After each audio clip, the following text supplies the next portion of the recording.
وطنا وطنا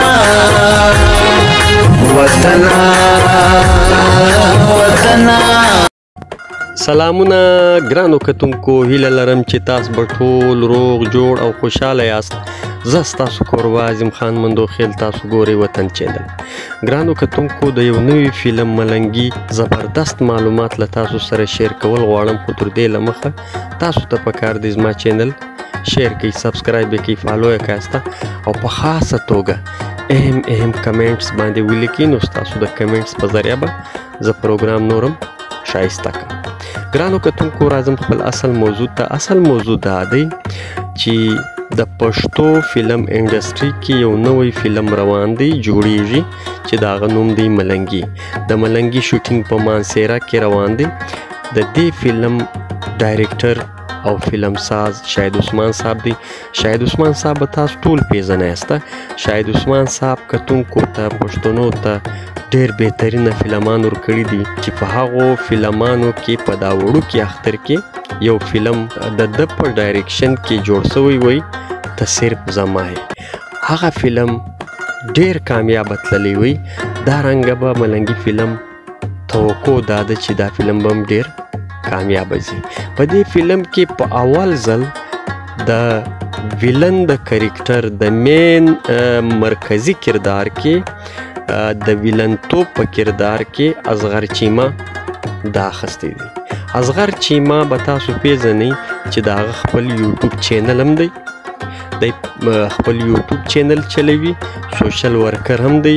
ډېرې ډرامې جوړې کړي دي. که تاسو ته پته وي، یوه ډرامه د اصغر چیما غوه اسنین یو قاتل دی، وران کورونه، شهید، داسې ډېرې ډرامو کې اصغر چیما صاحب د خپل فن هنر و خپلو کتونکو ته ورښکاره کړی دی. نو اصغر چیما شاهد عثمان صاحب په خپل فلم ملنګي کې اخیستی دی. په سوشل میډیا دا ذکر بیخي ډېر شوی دی چې د اصغر چیما په ویلنتوب کې د کردار ډېر ستایلی شوی دی. نو له دې دا توقع کېږي چې دا فلم به کامیاب فلم وي. په دې فلم کې شاهد عثمان صاحب په اول ځل 3 اداکاران اخیستي دي. یو اصغر چیما دی، بل وقار جانی. وقار جانی به تاسو ټول پیژنئ یاسته. وقار جانی ته یو کوچنی رول ورکړی دی، د طارق جمال صاحب د زوی کردار دی په دې فلم کې. هغه ته یو کوچنی کردار ورکړی دی، خو ډېر بهترینه کردار یې ادا کړی دی. وقار جانی خپل یوټیوب چینل چلوي چې دا چینل دی کرار ټي وي.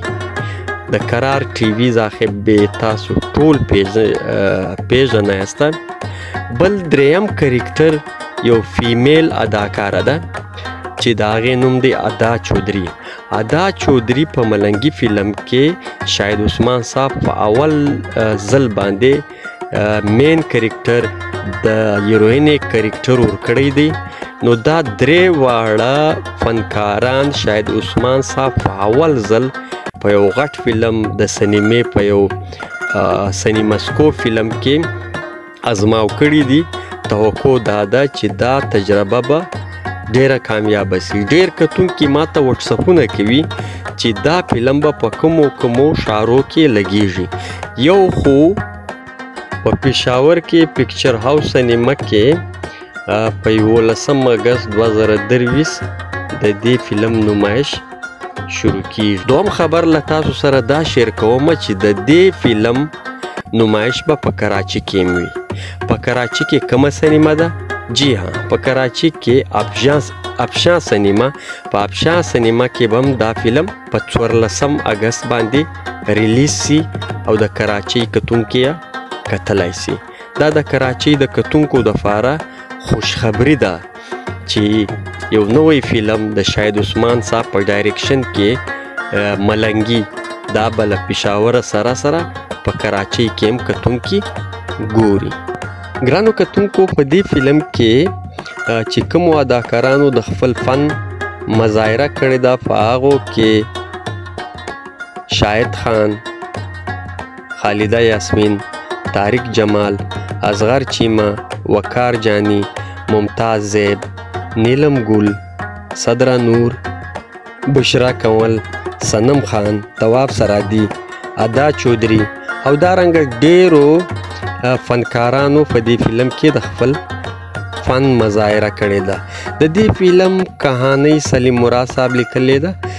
سلیم مراد صاحب تاسو ټول پیژنئ چې سلیم مراد صاحب د ډیرو فلمانو کهانیانې لیکلي دي او په هغو فلمانو کې ډیر فلمان سپر هیټ سوي دي. د دې فلم مکالمې سید تاکالي صاحب ترسره کړي دي. سید تاکالي صاحب ډیر پوهه مکالمه نګار دی چې د ډیرو فلمانو دپاره خپلې مکالمې لیکلي دي. نو د ملنګي فلم مکالمې هم سید تاکالي صاحب لیکلي دي. ګرانو کتونکو، یو فلم جوړول دا د فلم ساز دپاره ډیر د پوهې ډیر د شعور کار دی. د هغه دا زړه غواړي چې په دې فلم کې زه ګټه وکم او له دې سره سره پښتو فلم انډسټري هم پر مخ لاړه سي. هغه ځکه چې د پښتو فلم انډسټري سره ډېرې سینمې ریلیټډ دي. په هغو سینمو کې په زراو انسانانو روزګار وابسته دی. نو د هغو زراو انسانانو روزګار هم بحاله سي د یو فلم په جوړېدو کې. ګرانو کتونکو، دا و د ملنګي فلم اهم معلومات چې ما له تاسو سره شیر کړل. تر بل خوندور پروګرامو پورې مو پر لویه لاس سپارلي یاسته. د خدای په امان.